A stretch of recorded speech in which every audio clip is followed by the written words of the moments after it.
اعوذ باللہ السمیع العلیم من الشیطان الرجیم من حمزہ ونفخہ ونفثہ بسم اللہ الرحمن الرحیم ربی یسر ولا تعسر وتمم بالخیر ربی زدنی علما وما یستوی الاعمی والبصیر ولا الظلمات ولا النور ولا الظل ولا الحرور وما یستوی الاحیاء ولا الاموات ان اللہ یسمع من یشاء وما انت بمسمع من فی القبور ان انت الا نذیر۔ یہ سورہ فاطر ہے، 22واں سپارہ، اور یہ ترجمے کا نمبر ہے، آیت نمبر ہے یہ 5 آیات ہم نے تلاوت کی ہیں، 19، 20، 21، 22 اور 23۔ ترجمہ یہ ہے احمد رضا کا۔ احمد رضا کا اس لیے میں نے رکھا ہے تاکہ آپ کو یقین آئے کہ ہاں ترجمے میں کوئی ہیر پھیر نہیں ہے، ٹھیک ہے۔ کسی آپ کے ذہن میں ایسی بات ہو کہ کسی ایسے کا ترجمہ ہے نعوذ باللہ جس کو لوگوں نے گستاخ نام رکھا ہے، نہیں، جس کو لوگوں نے عشاق اور عاشق رسول کا نام دیا ہے، میں نے اس کا ترجمہ رکھا ہے۔ تو دیکھیے ترجمے میں کیا بات آئی ہے۔ ترجمے میں یہ بات ہے کہ اور برابر نہیں، ٹھیک ہے۔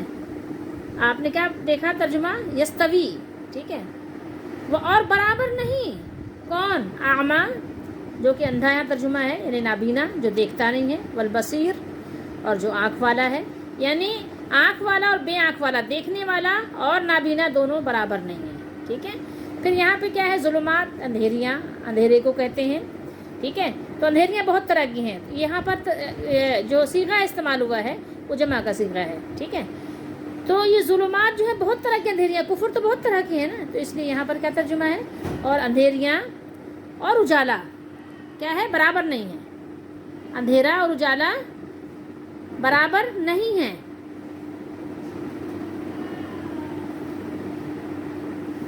ٹھیک ہے۔ نور کس کو کہتے ہیں؟ روشنی، اجالا، ٹھیک ہے۔ یہاں اجالا ترجمہ ہے، نور ویسے روشنی کے لیے بھی استعمال ہوتا ہے، لیکن ٹھیک ہے۔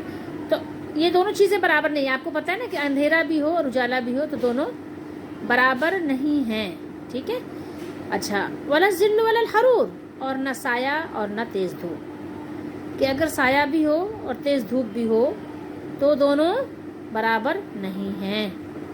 سمجھ رہے ہیں بات کو؟ اب آگے آئیے، اور برابر نہیں کیا چیز؟ اور برابر نہیں، وما یستوی الاحیاء، حیات سے ہے نا، آپ زندے کو کہتے ہیں نا کہ یہ حی ہے، زندہ ہے، ٹھیک ہے۔ تو یہ جس کے اندر زندگی ہے وہ، اور ولا الاموات، جن کا انتقال ہو چکا ہے، یعنی زندہ اور مردہ۔ ترجمہ کیا ہے؟ زندے اور مردے۔ یہاں کیا ترجمہ ہے دیکھا آپ نے؟ اور برابر نہیں، زندے اور مردے، کیونکہ ظاہر جمع کے صیغے ہیں تو اس لیے زندے کر دیا، یعنی زندہ لوگ، جو لوگ زندہ ہیں وہ، اور جو مردہ ہو چکے ہیں وہ، یعنی مردوں کی جماعت یا زندوں کی جماعت دونوں برابر نہیں ہیں۔ اچھا، پھر آگے ان اللہ یسمع من یشاء، بے شک اللہ سناتا ہے جسے چاہے، جسے اللہ چاہتا ہے اسے اللہ سناتا ہے، ٹھیک ہے۔ پھر آگے دیکھیے، اور تم نہیں سنانے والے، اور تم نہیں سنانے والے انہیں، اور تم نہیں سنانے والے انہیں جو قبروں میں پڑے ہیں، اور تم نہیں سنانے والے انہیں جو قبروں میں پڑے ہیں، ٹھیک ہے۔ یہ بات ہو گئی۔ یہ تم کسے؟ وما انتا ہے، یہ انتا کون ہے؟ یہ نبی کریم صلی اللہ علیہ وسلم کی طرف ضمیر ہے۔ نبی کریم صلی اللہ علیہ وسلم سے اللہ تعالیٰ مخاطب ہے کہ آپ صلی اللہ علیہ وسلم سے اللہ تعالیٰ نے فرمایا اور نہیں، ما نافیہ ہے نا، اور نہیں ہے آپ صلی اللہ علیہ وسلم سنانے والے قبروں کے جو لوگ ہیں، قبروں میں پڑے ہوئے لوگوں کو، اہل قبور کو سنانے والے آپ صلی اللہ علیہ وسلم نہیں ہیں، سنانے والے نہیں جو قبروں میں پڑے ہیں۔ یعنی اللہ تعالیٰ جس کو چاہے سنا دے، ٹھیک ہے، قبر والوں کو سنا دے، جس کو بھی سنا دے، پتھر کو سنا دے، لیکن نبی کریم صلی اللہ علیہ وسلم سے فرمایا اللہ تعالیٰ نے کہ آپ سنانے والے نہیں جو قبروں میں پڑے ہیں، تم تو یہی ڈر سنانے والے ہو۔ آپ کون ہیں؟ ان انتا الا نذیر، آپ ڈرانے والے ہیں کس کو؟ جو ڈرنا چاہتا ہے۔ اس کے ہم بعد میں بات کریں گے۔ دیکھیے بات ہماری کیا ہو رہی ہے، سوال آیا ہے۔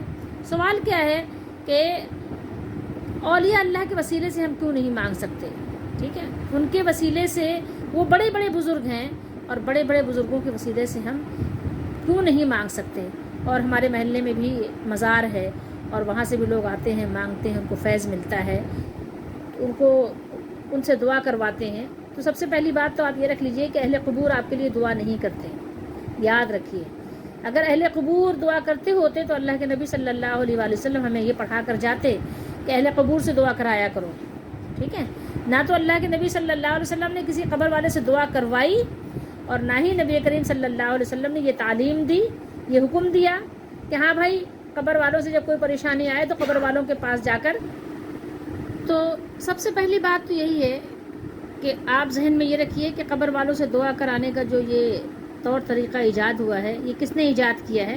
بعد والوں نے۔ نہ تو رسول اللہ صلی اللہ علیہ وسلم کا یہ طریقہ ہے، ٹھیک ہے۔ آپ صلی اللہ علیہ وسلم کی سنت، آپ کی سیرت پڑھ کر دیکھ لو، آپ کی پوری زندگی میں کبھی بھی آپ کو یہ طریقہ ملے گا نہیں کہ آپ صلی اللہ علیہ وسلم نے کبھی بھی کسی قبر والے سے دعا کروائی ہو، ٹھیک ہے۔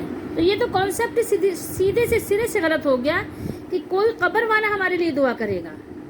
لوگوں کا جو یہ کانسیپٹ ہے نا کہ قبر والے ہمارے لیے دعا کرتے ہیں، ہم ان کے پاس جا کر کہتے ہیں کہ آپ اللہ سے دعا کریں ہمارے لیے، تو سب سے پہلی بات ان کی یہ رد ہو گئی کہ سنت سے ثابت نہیں ہے، نہ ہی رسول اللہ صلی اللہ علیہ وسلم کی تعلیم ہے۔ تو یہ بات تو رد ہو گئی کہ قبر والوں سے ہم دعا کرائیں، ٹھیک ہے۔ اس بات کو تو آپ بالکل یعنی ختم ہی کر دیں کہ قبر والوں سے ہم دعا کرائیں، کیونکہ قبر والے تو ہماری پکار سنتے ہی نہیں ہیں۔ قبر والوں کو کوئی بھی اپنی پکار سنا ہی نہیں سکتا۔ قرآن سے یہ بات رد ہو گئی، قرآن نے اس بات کو رد کر دیا کہ قبر والوں کو ہم سنا ہی نہیں سکتے، ٹھیک ہے۔ ہم سنانے والے نہیں ہیں، ان کو ہم نہیں سنا سکتے۔ ہاں اللہ تعالیٰ جس کو چاہے، جس وقت چاہے، جیسے چاہے سنا سکتا ہے، ٹھیک ہے۔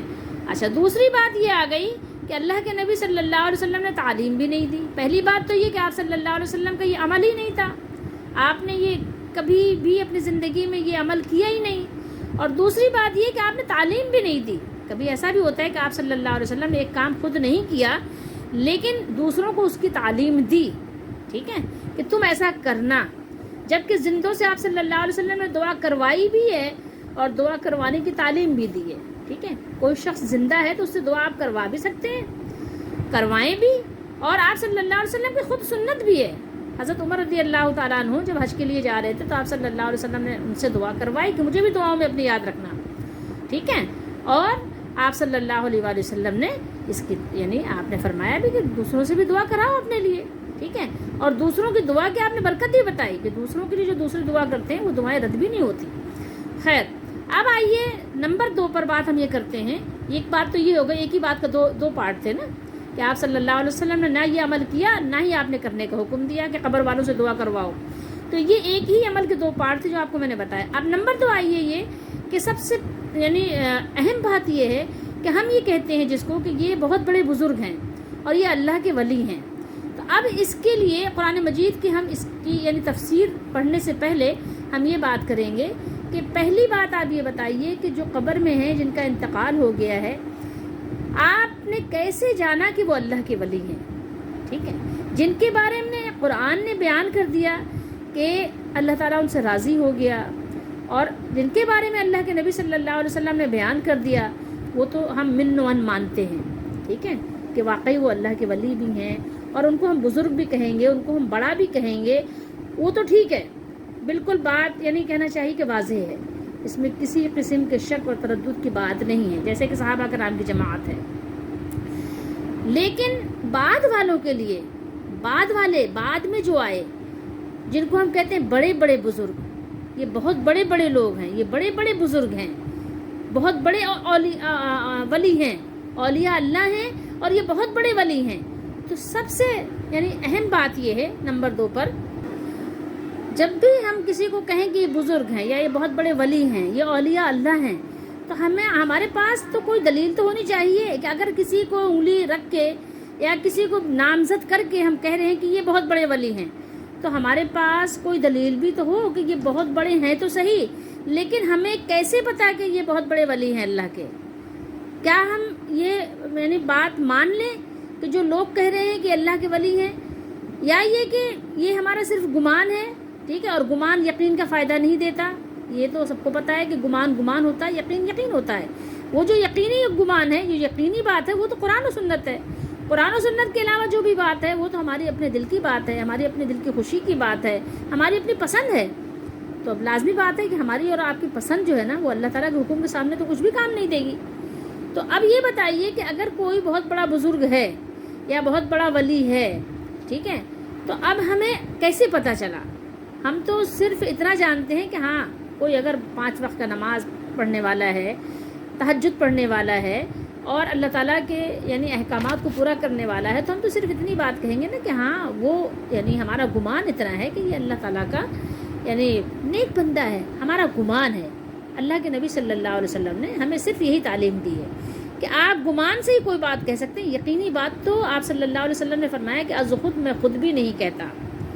آپ کو پتہ ہے ام علا نے جب ایک صحابی کی تعریف کی تھی، بخاری شریف میں ہے، ام علا کے گھر میں یعنی ایک صحابی ایک انصار ایک صحابی کو جب آپ صلی اللہ علیہ وسلم نے بھائی بھائی بنایا تھا، تو اس میں جو ہے جو ام علا کے حصے میں آئے تھے، تو جب ان کا انتقال ہو گیا، وہ فرماتی ہیں کہ وہ بیمار ہوئے اور ان کے شوہر کے حصے میں آئے تھے، مقصد یعنی ان کے شوہر کے جو بھائی بنے تھے، تو وہ ام علا کے یعنی ان کے میاں بیوی کے ساتھ وہ رہتے تھے، تو ان کا انتقال ہو گیا۔ جب انتقال ہو گیا تو انہوں نے تعریف کی کہ یہ جنتی ہیں، کچھ اس طرح کے الفاظ کہے، بخاری شریف میں بہت جگہ اس حدیث کو نقل کیا ہے۔ تو انہوں نے جب تعریفی کلمات کہے تو آپ صلی اللہ علیہ وسلم نے فرمایا کہ تم یہ کیسے کہہ رہی ہو؟ تو وہ کہنے لگے کہ یعنی بالکل یعنی ہوتا ہے نا جسے ہم اردو میں اپنے آپ کو کہتے ہیں سٹپٹا جانا، وہ گھبرا سی گئیں، یا رسول اللہ ایسے ہی کہہ رہے ہیں۔ تو آپ صلی اللہ علیہ وسلم نے ان کو منع فرمایا کہ ایسے تو میں بھی نہیں کہتا۔ آئیے ہم آپ کو یہ پوری حدیث شریف ہی دکھا دیتے ہیں، بے شمار جگہ اس کو نقل کیا ہے بخاری شریف میں، ٹھیک ہے، تو ہم دکھا اس لیے دیتے ہیں کہ یہ اہم اصل میں موضوع ہے، ٹھیک ہے، کتاب الشہادات ہے یہ، یعنی گواہیوں سے متعلق جو مسائل ہیں اس کا بیان ہے۔ تو آپ دیکھ لیجئے اس حدیث شریف کو تاکہ آپ کو یقین آ جائے۔ حدیث نمبر دیکھیے 2687 ہے، اور بھی جگہ پر یہ حدیث ہے، اس میں ہے 1243 پر بھی ہے اور جگہ پر ہے، لیکن آپ دیکھ لیجئے چونکہ یہ موضوع بہت اہم ہے تو تھوڑا سا ٹائم دیجئے اور حدیث شریف پڑھیے، خود اپنے نگاہوں سے دیکھ کر پڑھیے۔ خارجہ بن زید انصاری یہ صحابی ہیں، انہوں نے بیان کیا کہ ان کی رشتہ دار ایک خاتون ام علا نامی نے، جنہوں نے رسول اللہ صلی اللہ علیہ وسلم سے بیعت بھی کی تھی، انہیں خبر دی، انہوں نے بتایا ان کو، ٹھیک ہے، ان کو بتایا انہوں نے کہ انصار نے مہاجرین کو اپنے یہاں ٹھہرانے کے لیے قرعے ڈالے، جو بیلٹنگ ہوتی ہے نا، تو عثمان بن مظعون جب رسول اللہ صلی اللہ علیہ وسلم نے بھائی چارگی قائم کی تھی نا، اخوت انصار اور مہاجرین میں، جب ظاہر مہاجرین ہجرت کر کے آئے تو ان کے پاس تو گھر وغیرہ نہیں تھا نا رہنے کے لیے، تو آپ نے ایک ایک مہاجر کو ایک ایک انصار کے حصے میں دے دیا کہ ایک یہ صحابی آپ کے گھر رہیں گے، یہ آپ کے گھر رہیں گے، یہ آپ کے گھر رہیں گے، اس طرح یعنی جب تقسیم ہو گئی تو لوگوں کے لیے بوجھ بھی نہیں ہوا اور سب کے لیے آسانی سے ٹھکانہ بھی مہیا ہو گیا۔ یہ ہوا تو لوگوں نے اپنے کچھ لوگوں نے قرآن اندازی کی، کچھ لوگوں نے یعنی رسول اللہ صلی اللہ تعالیٰ علیہ وآلہ وسلم کے بتانے سے یعنی اس طرح سے یعنی حساب کتاب بنا لیا۔ تو عثمان بن مظعون رضی اللہ تعالیٰ عنہ کا قیام ہمارے حصے میں آ گیا، کس کے حصے میں؟ ام علا کے، ٹھیک ہے، ان کے حصے میں آیا۔ ام علا رضی اللہ تعالیٰ عنہ نے کہا کہ پھر عثمان بن مظعون رضی اللہ تعالیٰ عنہ ہمارے گھر ٹھہرے اور کچھ مدت بعد وہ بیمار پڑ گئے، یعنی وہ بیمار ہو گئے، ہم نے ان کی تیمارداری کی، مگر کچھ دن بعد ان کی وفات ہو گئی، ٹھیک ہے۔ جب ہم انہیں کفن دے چکے تو رسول اللہ صلی اللہ علیہ وآلہ وسلم تشریف لائے، میں نے کہا ابو الصائب، یہ ان کی کنیت تھی، ٹھیک ہے، تم پر اللہ کی رحمتیں نازل ہوں۔ دیکھیں کیا بات ہو رہی ہے، کوئی ایسی بات تو نہیں کہی نا، ام علا نے کیا بات کہی کہ تم پر اللہ کی رحمتیں نازل ہوں، میری گواہی ہے، یعنی کیا بات کہی؟ یقینی بات کہہ دی، وہاں تو دعا تھی، یہاں گواہی، یقینی بات کہہ دی کہ میری گواہی ہے کہ اللہ نے اپنے ہاں تمہاری ضرور عزت اور بڑائی کی ہوگی۔ کیا کیا ہوگا کہ تم یعنی میں گواہی دے رہی ہوں اس بات کی کہ اللہ تعالیٰ نے اپنے یہاں یعنی اپنے دربار میں تمہاری ضرور عزت اور بڑائی کی ہوگی، یعنی تم بزرگ ہو، تم اللہ کے نیک بندے ہو، صحابی ہو، ایمان لائے، رسول اللہ صلی اللہ علیہ وسلم کے ساتھ ہجرت کی، ساتھ سے مراد ہے کہ آپ کے حکم پر ہجرت کی، اپنا گھر بار چھوڑا، اپنا یعنی سب کچھ چھوڑا، مال متاع، اپنا ٹھکانہ، اپنی جگہ، اپنا گھر، سب کچھ چھوڑا، تم نے ہجرت کی، ظاہر ہے اتنی یعنی، اور رسول اللہ صلی اللہ علیہ وسلم کے ساتھ جو بھی یعنی معاملات تھے آپ صلی اللہ علیہ وسلم کی فیور کی، آپ صلی اللہ علیہ وسلم کی اطاعت کی، تو انہوں نے اس بات کی گواہی دی، تو آپ بظاہر تو کیا کہیں گے، کوئی غلط بات تو نہیں تھی۔ جیسے ہمارے یہاں تو لوگ جس پر بھی ان کا دل آ جائے اس کو پتہ نہیں جنت کا سرٹیفکیٹ دیتے ہی رہتے ہیں، یہ جنتی ہے وہ جنتی ہے، پتہ نہیں بے شمار خواب بیان کرتے رہتے ہیں، لیکن یہ صحابیاں ہیں، وہ کہہ رہی ہیں کہ میں نے یہ بات کہی، رسول اللہ صلی اللہ علیہ وسلم آیا اور وہ یعنی اپنے کفن میں وہ لیٹے ہوئے تھے، عثمان بن مظعون رضی اللہ تعالیٰ عنہ صحابی. تو اب جو ہے کہ میں نے گواہی دی اس بات کی، تو اس پر آپ صلی اللہ علیہ وسلم نے فرمایا یہ بات تمہیں کیسے معلوم ہو گئی؟ یہ آپ صلی اللہ علیہ وسلم نے ان کو ٹوک دیا. کس کو؟ ام علا کو. کہا یہ بات تمہیں کیسے معلوم ہو گئی کہ جنت میں اللہ تعالیٰ نے ان کی جو ہے ضرور خاطر مدارات کی ہوگی، ضرور عزت کی ہوگی، ضرور بڑائی کی ہوگی. کیسے تم کو پتہ چلا یہ بات جو تم یہ بیان کر رہی ہو کہ اللہ تعالیٰ نے ان کی عزت اور بڑائی کی ہوگی؟ کیسے پتہ چلا؟ میں نے عرض کیا میرے ماں اور باپ آپ پر فدا ہوں، قربان ہو جائیں، مجھے یہ بات کسی ذریعے سے معلوم نہیں ہوئی ہے. یعنی میرے پاس کوئی وحی تو نہیں آئی، نبی کے علاوہ کسی کے پاس وحی تو نہیں آتی، اللہ کے پاس سے خبریں تو نہیں آتی، نبی کے علاوہ کسی کے پاس اللہ کے پاس سے خبریں نہیں آتی. ٹھیک ہے، تو ظاہر ایسے ہی کہی ہے، گمان سے ہی کہی ہے یہ بات. پھر آپ صلی اللہ علیہ وسلم فرمایا، بلکہ ایک حدیث شریف میں یہ بھی ہے، ایک جگہ یہ بھی ہے کہ یا رسول اللہ اگر ان پر اللہ کی رحمت نہیں ہوگی تو پھر کس پر ہوگی؟ ٹھیک ہے، یہ بھی ایک جگہ. پھر آپ صلی اللہ علیہ وسلم نے فرمایا عثمان کا جہاں تک معاملہ ہے. ٹھیک ہے، اب دیکھیے رسول اللہ صلی اللہ علیہ وسلم کی احتیاطی جو آپ کی نصیحتیں ہیں کتنی خوبصورت ہیں. آپ نے فرمایا جہاں تک عثمان بن مظعون رضی اللہ تعالیٰ عنہ کا معاملہ ہے تو اللہ گواہ ہے کہ ان کی وفات ہو چکی، اب تو ان کے یعنی وفات ہو چکی، اور میں ان کے بارے میں اللہ سے خیر ہی کی امید رکھتا ہوں، یعنی اللہ تعالیٰ ان کے ساتھ خیر والا معاملہ ہی کرے گا. لیکن اللہ کی قسم، اللہ کے رسول ہونے کے باوجود مجھے بھی یہ علم نہیں کہ ان کے ساتھ کیا معاملہ ہوگا. آپ ذرا ان الفاظ پر غور کیجئے اور اس کو بار بار ریپیٹ کیجئے، پڑھیے اور دل میں اتار لیجئے. ام علا رضی اللہ تعالیٰ عنہ کہنے لگی اللہ کی قسم اب اس کے بعد میں کسی شخص کی پاکی بیان نہیں کروں گی. کیا کہا؟ اتنے فرما بردار لوگ تھے، فوراً بات مان لی. اللہ کی قسم، صحابہ کرام بہت محتاط رہتے تھے، صحابیات بہت محتاط رہتے تھے، وہ اللہ سے ڈرنے والے لوگ تھے، وہ بہت عدل پسند لوگ تھے، وہ فضول کی باتوں کو پسند نہیں کرتے تھے، وہ فضول باتیں کرتے بھی نہیں تھے، اور فوراً اللہ کے رسول صلی اللہ علیہ وسلم کی نصیحت پر عمل کرتے ہوئے کوئی ایسی بات ہو تو فوراً چھوڑ دیتے تھے. فوراً اللہ کی قسم کھائی، کہا اللہ کی قسم اب اس کے بعد میں کسی شخص کی پاکی بیان نہیں کروں گی، یعنی کسی کی تعریفی کلمات میں ایسے الفاظ نہیں کہوں گی. اس سے مجھے رنج بھی ہوا. ام علا فرماتی ہیں کہ اس سے مجھے رنج بھی ہوا، یعنی میں نے ایسی بات کیوں کہہ دی جس کے بارے میں مجھے یقینی خبر نہیں، رسول اللہ صلی اللہ علیہ وسلم سامنے میں ایسی بات کیوں کہہ دی، میں نے رنج بھی ہوا. جیسے آپ ہے نا کسی بزرگ کسی بڑے کے سامنے کوئی بات اپنے استاد کے سامنے، ماں باپ کے سامنے فضول ایسے کہہ دیں اور ماں باپ آپ کو ٹوک دیں، سمجھائیں، نصیحت کریں، تو ظاہر آپ کو ایک عجیب سی شرمندگی سی بھی فیل ہوتی ہے نا، یار میں نے ایسا کیوں کیا.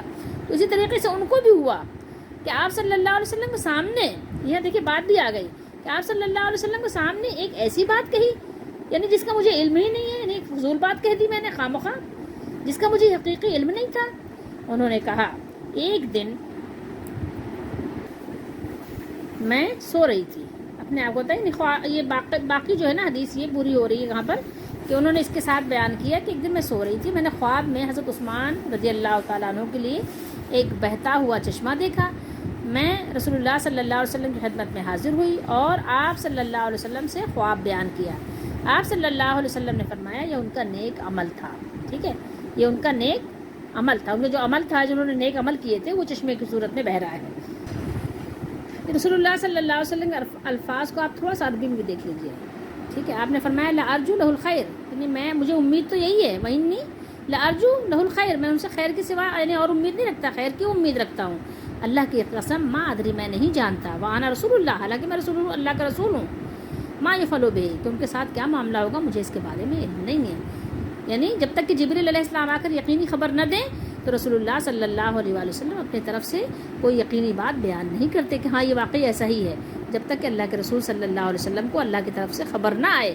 اب آپ یہاں اس حدیث شریف کو پڑھنے کے بعد اندازہ خود لگا سکتے ہیں کہ سب سے پہلی بات یہ ہے کہ آپ کسی کو بزرگی کا اگر سرٹیفکیٹ دے رہے ہیں تو آپ کے پاس کون سا سرٹیفکیٹ ہے، کیا دلیل ہے، کیا برہان ہے، کون سی سلطان ہے، کس کی روشنی میں آپ کسی کو بزرگی کا سرٹیفکیٹ دے رہے ہیں، جبکہ اللہ کے نبی صلی اللہ علیہ وسلم نے اپنے صحابہ کو اور صحابیات کو روک دیا کہ نہیں، آپ ایسے نہیں کہہ سکتے کسی کے بارے میں.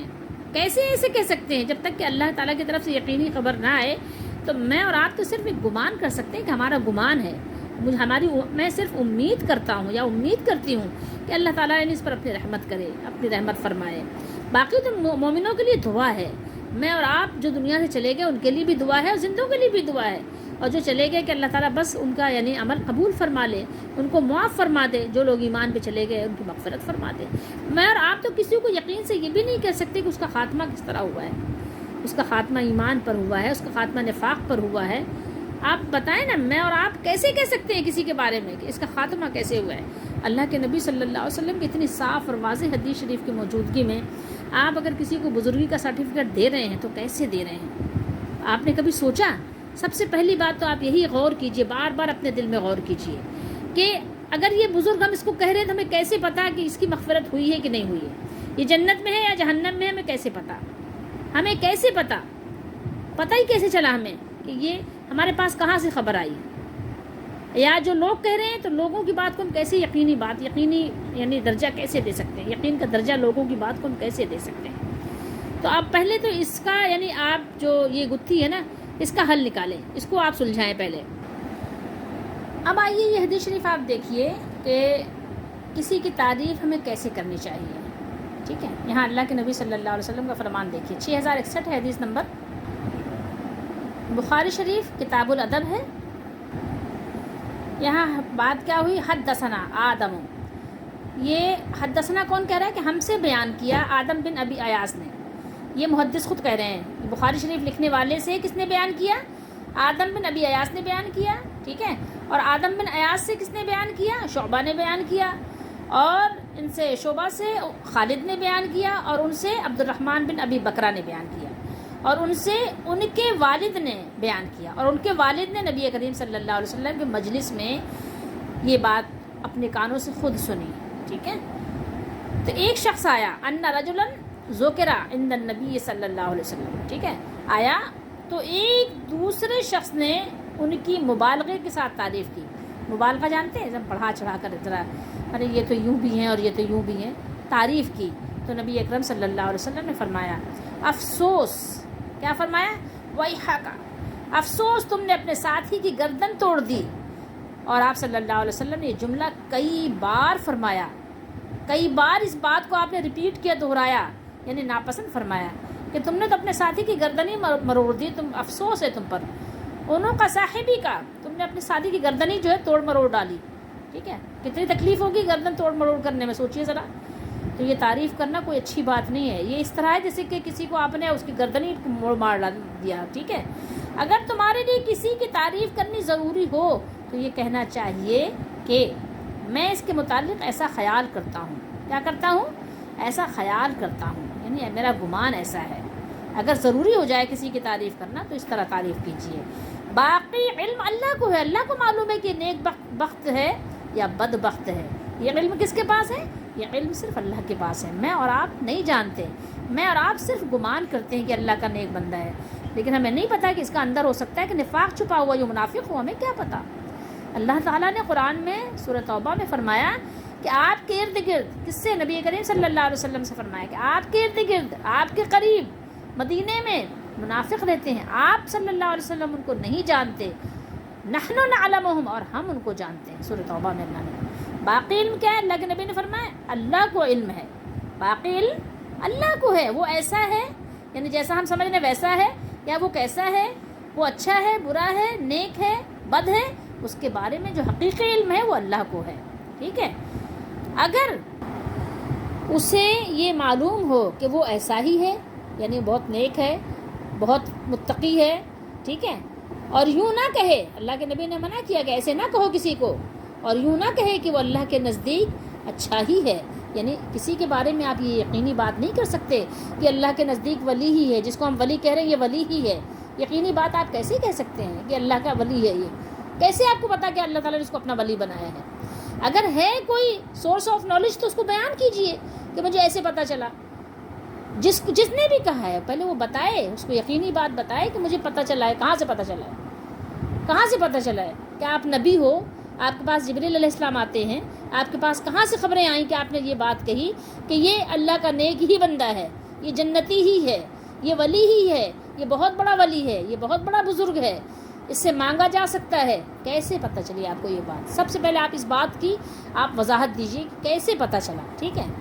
اور وہیب نے اسی سند کے ساتھ خالد سے یوں روایت کی ہے. کس طرح؟ ارے تیری خرابی ہو. اللہ کے نبی نے اس سے یہ فرمایا ارے تیری خرابی ہو، تو نے اس کی گردن کاٹ ڈالی. یعنی کیسی مطلب، یعنی تم نے اس کے ساتھ یعنی زیادتی کی، اس کے سامنے اس طرح تعریف کر کے تم نے اس کو جو ہے کیا کیا، برباد کر دیا، اس کی گردن کاٹ ڈالی، ہلاک کر دیا. یعنی لفظ ویحک کے بجائے لفظ ویلک پڑھا. ویلک کا ہے نا، اس کے بھی معنی کیا ہوتے ہیں؟ خرابی. یہ بیان کیا. تو بخاری ہو یا مسلم ہو یا مسند احمد ہو، بے شمار احادیث کی کتابوں میں آپ کو اس طرح کے مضمون اور ٹاپک کے احادیث ملیں گی کہ اللہ کے نبی صلی اللہ علیہ وسلم نے تعریف کرنے سے بھی منع فرمایا، تعریف کرنے کو بھی ناپسند فرمایا، اور آپ صلی اللہ علیہ وسلم نے مبالغہ کرنے کو بھی منع فرمایا. اور قرآن میں بھی اللہ تعالیٰ نے فرمایا کہ اپنے دین کو کیا کرو، اس میں غلو نہ کرو. ٹھیک ہے، دین میں غلو نہ کرو، تو قرآن میں بھی اللہ نے منع کیا ہے. اور آپ یہ دیکھیے کہ قرآن مجید میں یہاں اللہ تعالیٰ نے یہ بیان کر دیا کہ زندہ اور مردہ برابر نہیں ہیں. زندہ اور مردہ، زندے اور مردے بے شک کیا ہیں؟ برابر نہیں ہیں. یہ دیکھیے کیا فرمایا، اور برابر نہیں ہیں زندے اور مردے. بے شک اللہ سناتا ہے جسے چاہے. کون سناتا ہے؟ اللہ سناتا ہے جسے چاہے. اللہ کے لیے کیا بات ہے؟ اللہ تعالیٰ جس کو جو چاہے سنائے، جیسے چاہے سنا دے. اللہ تعالیٰ بہروں کو بھی سنا دے. اللہ تعالیٰ جس کو چاہے سنا دے، درخت کو سنا دے، پتھر کو سنا دے، جس کو چاہے اللہ سنا دے. ٹھیک ہے. مردوں کو سنانا چاہے تو اللہ مردوں کو بھی سنا دے. جیسا کہ احادیث میں ہے کہ وہ جوتوں کی آواز سنتے ہیں. وہ استثنائی صورتیں ہیں، جو سننے کی صورتیں اللہ نے بیان کی ہیں. لیکن ایک بات یاد رکھیے، مردے کہاں ہیں؟ برزخ میں ہیں. ان کا رابطہ دنیا سے منقطع ہو چکا ہے. لیکن آئیے پہلے ہم یہ دیکھ لیتے ہیں کہ یہ احیاء اور اموات سے کیا مراد ہے. یہاں پر یہ بھی دیکھ لیتے ہیں کہ وہ پوری بات کریں گے انشاءاللہ. دیکھیں، یہ ایمان لانے والوں کی یہاں اللہ تعالیٰ نے مثال بیان فرمائی ہے. ٹھیک ہے، یہ بالکل بات سچ ہے، حق ہے. ٹھیک ہے. وما یستوی الاحیاء ولا الاموات. ٹھیک ہے، یہ ایمان لانے والوں کی اور نہ لانے والوں کی، ایمان نہ لانے والوں کی مثال ہے. ٹھیک ہے. تشبیہ بالتمثیل، کہ ایمان لانے والے زندوں کی طرح ہیں اور ایمان نہ لانے والے مردوں کی طرح ہیں. ٹھیک ہے. تو ایمان نہ لانے والوں کو اللہ تعالیٰ نے مردوں کی طرح کیوں بیان کیا؟ جیسے کہ مردے اب فائدہ نہیں اٹھا سکتے، جیسے کہ مردے ہماری باتوں کو نہیں سنتے. ہم تبلیغ کرنے جائیں قبرستان میں، تبلیغ کریں، تو کیا مردوں کو ہماری تبلیغ سے فائدہ ہوگا؟ مردے ہماری تبلیغ سنیں گے؟ آپ تھوڑی دیر کے لیے اس پہ توجہ دیجیے، غور کیجیے کہ کیا مردے بھی ہماری تبلیغ سنیں گے؟ ہم ان کو کہیں کہ بھائی کلمہ پڑھیے، ہم ان سے کہیں کہ ایمان لائیے، ہماری بات سنیں گے اور سن کر وہ ان کو نفع ہوگا اس سے کچھ؟ جیسے مردوں کو ہماری تبلیغ سے کوئی نفع نہیں ہوگا، ایسے یہ کافر بھی ہیں کہ ان کو آپ تبلیغ کرو گے تو کچھ ان کو نفع نہیں ہوگا. یہ مردوں کی طرح ہیں. یہ کفار، یہ مشرکین کیسے ہیں؟ مردوں کی طرح ہیں. ٹھیک ہے. یہ ایمان نہ لانے والے کی مثال کس کی طرح ہے؟ قبر میں پڑے ہوئے مردے کی طرح ہے. ٹھیک ہے. اور ایمان لانے والے زندوں کی طرح ہیں. زندہ سنے گا، جس کا دل زندہ ہے وہ سنے گا، نفع اٹھائے گا. ٹھیک ہے. اور ایمان نہ لانے والے کس طرح ہیں؟ مردوں کی طرح ہیں. ٹھیک ہے. جس طرح یہ باہم متضاد اور مختلف چیزیں برابر نہیں ہیں، جو اوپر بیان کی اللہ تعالیٰ نے کہ اندھا اور دیکھنے والا برابر نہیں. کیا فرمایا اللہ نے؟ وما یستوی الاعمی والبصیر. ٹھیک ہے. یہ اعمیٰ جو ہے، نابینا اور بینا، آنکھ والا اور نابینا دونوں برابر نہیں ہیں، بلکہ دونوں کے درمیان بہت سا فرق ہے، بہت سا بعد ہے، دوری ہے، بہت فاصلہ ہے کہ نہیں؟ یہ تو سب دیکھتے ہیں نا کہ آنکھ والا اور نابینا دونوں برابر نہیں ہیں. ٹھیک ہے. جس طرح اندھیرے اور روشنی برابر نہیں ہیں. ٹھیک ہے. اندھیرے میں آپ کو کچھ نظر نہیں آتا، روشنی میں آپ کو نظر آتا ہے. اندھیرے میں تو دیکھنے والا اور نہ دیکھنے والا، نابینا اور بینا دونوں ایک جیسے ہو جاتے ہیں. اندھیرا ہو، گھپ اندھیرا، تو اندھیرے میں جو آنکھ والا ہے اور جو آنکھ والا نہیں ہے دونوں ایک جیسے ہو جاتے ہیں نا. کسی کو کچھ نظر نہیں آتا، نہیں نظر آتا ہے نا. اسی طریقے سے روشنی میں یہ فرق جو ہے واضح ہو جاتا ہے کہ روشنی میں آنکھ والا دیکھتا ہے اور بغیر آنکھ والا نہیں دیکھتا، لیکن اندھیرے میں کسی کو کچھ نظر نہیں آتا. تو اللہ تعالیٰ نے یہاں بیان کیا کہ ولا الظلمات ولا النور. ٹھیک ہے. اندھیریاں اور روشنی برابر نہیں ہیں. اور اسی طریقے سے فرمایا ولا الظل ولا الحرور. ٹھیک ہے. ایک ظل ہو، سایہ، اور ایک حرور ہو، تیز دھوپ، اس میں گرم گرم ہوا چل رہی ہو، لو چل رہی ہو، اور گرم گرم تھپیڑے مار رہی ہو، ایک کو ٹھنڈی ٹھنڈی ہوائیں سائے میں جو آپ کو لگ رہی ہوں، کیا دونوں برابر ہیں؟ نہیں ہے برابر. کیا فرمایا؟ تو یہ مثال جو اللہ تعالیٰ نے بیان کی ہے ایمان والوں کے لیے بیان فرمائی ہے کہ وہ زندہ ہیں، اور کافروں کے لیے فرمایا کہ وہ مردہ ہیں. ٹھیک ہے، وہ مردہ ہیں. تو مردہ اور زندہ برابر نہیں ہے. تو یہ مردوں کے ساتھ اللہ تعالیٰ نے کافروں کی تشبیہ کیوں دی ہے؟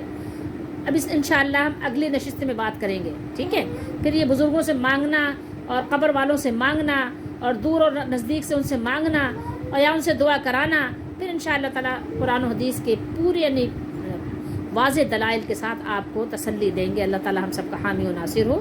اگلی نشست میں ملتے ہیں انشاءاللہ تعالیٰ. اللہ تعالیٰ سے دعا کریں کہ اللہ تعالیٰ ہم سب کو ہدایت دے.